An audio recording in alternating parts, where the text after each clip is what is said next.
Red bull, sting, monster, तीनों brands को सरकार ने नोटिस भेज दी है। क्या ये सारे ब्रांड्स बैन होने वाले हैं? चलिए आपको पूरी स्टोरी बताता हूँ। मैं हूँ यश पटेल और आज हम बात करेंगे इंडिया की एनर्जी ड्रिंक मार्केट की सबसे बड़ी खबर के बारे में।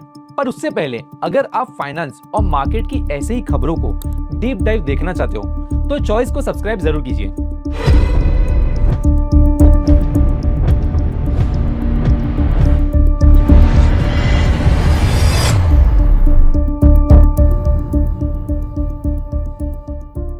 रेड बुल, स्टिंग, मॉन्स्टर, ये नाम हर जिम मेंबर और हर लेट नाइट स्टडी करने वाले स्टूडेंट की जुबान पे है। पर पिछले हफ्ते से एक खबर वाइल्ड फायर की तरह फैल रही है कि एनर्जी ड्रिंक्स इंडिया में बैन हो गए हैं। सच क्या है, चलिए पूरे डेटा के साथ समझते हैं। सबसे पहले समझते हैं ये मार्केट है कितनी बड़ी। इंडिया का एनर्जी ड्रिंक सेक्टर 2025 में लगभग 1.5 बिलियन डॉलर का था और 2034 तक ये फिगर डबल से भी ऊपर जा सकता है, अराउंड 2.9 बिलियन डॉलर। इसकी वजह है बढ़ता अर्बनाइजेशन, यंग कंज्यूमर बेस जो हसल कल्चर में जी रहा है और फिटनेस का craze, gym culture, late night gigs, exam pressure सब मिलके इस कैटेगरी को फ्यूल दे रहे हैं। चलिए अब बात करते हैं कंजम्पशन की। ये ड्रिंक्स सिर्फ जिम फ्रिक्स तक लिमिटेड नहीं रहे। कॉलेज स्टूडेंट के एग्जाम नाइट्स में, डिलीवरी और कैब ड्राइवर्स के अपनी लॉन्ग शिफ्ट के लिए और यंग प्रोफेशनल्स अपनी बिजी जॉब्स में क्विक एनर्जी फिक्स के नाम पे इन्हें रोज कंज्यूम कर रहे हैं। यही वाइड रीच है जो ब्रांड्स को इतना अग्रेसिव मार्केटिंग करने पे मजबूर करती है।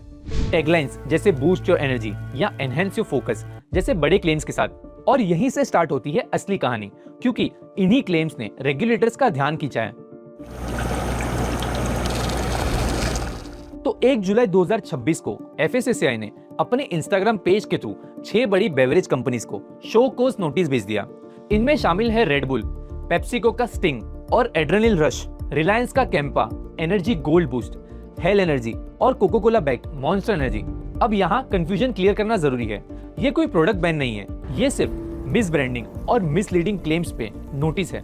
एफएसएसएआई का पॉइंट क्लियर है, इंडियन फूड लॉ में एनर्जी ड्रिंक नाम की कोई ऑफिशियल नोटिफाइड कैटेगरी एग्जिस्ट ही नहीं करती।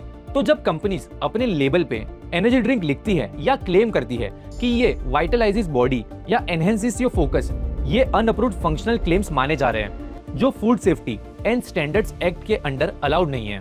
मतलब अभी तक कोई फाइन नहीं लगा है और प्रोडक्ट शेल्फ से हटाए भी नहीं गए। कंपनीज को सिर्फ अपना स्टांस जस्टिफाई करना है।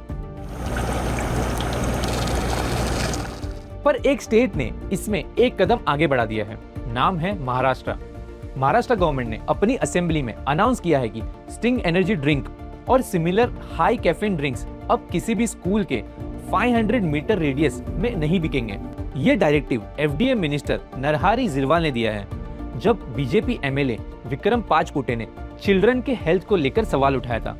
एफडीए ने यह भी बताया कि अप्रैल 2025 से मई 2026 के बीच स्टिंग के 27 सैंपल टेस्ट हुए थे, जिनमें से सिर्फ 10 कंप्लायंट पाए गए। ये रेस्ट्रिक्शन टोबैको और गुटखा जैसे स्कूल जोन रूल्स जैसे ही है, जिसका मोटिव बच्चों की रीच लिमिट करना है। लेकिन ये सिर्फ महाराष्ट्र तक लिमिटेड है, पूरे इंडिया में अभी कोई ऐसा नेशन वाइड रूल नहीं है। अब जरा जूम आउट कर लेते हैं। बेवरेज और एफएमसीजी सेक्टर में लिस्टेड कंपनीज के लिए ऐसे रेगुलेटरी नोटिस शॉर्ट टर्म में सेंटीमेंट को हिलाते जरूर हैं, क्योंकि लेबलिंग और मार्केटिंग स्ट्रेटेजी दोनों पर असर पड़ता है। इन्वेस्टर्स के लिए ये एक रिमाइंडर है कि रेगुलेटरी रिस्क भी उतना ही इंपॉर्टेंट है जितना growth number, specially fast growing consumer categories में जहां रूल्स अभी भी इवॉल्व हो रहे हैं। तो शॉर्ट में एनर्जी ड्रिंक्स इंडिया में बैन नहीं हुए हैं, ये सिर्फ एक रेगुलेटरी पुश है जो लेबलिंग और मार्केटिंग क्लेम्स को लेकर है, और एक स्टेट लेवल रेस्ट्रिक्शन है जो बच्चों को प्रोटेक्ट करने के लिए है। पर इससे ये जरूर पता चलता है कि जैसे जैसे ये कैटेगरी ग्रो करती है, स्क्रूटिनी भी उतनी ही तेज होगी। आप जो भी पीते हैं लेबल पढ़ना कभी मत भूलना। और अगर आपको ऐसे ही फाइनेंस और मार्केट की खबरों का डीप डाइव पसंद है तो चॉइस के चैनल को सब्सक्राइब जरूर करें। मिलते हैं अगली वीडियो में।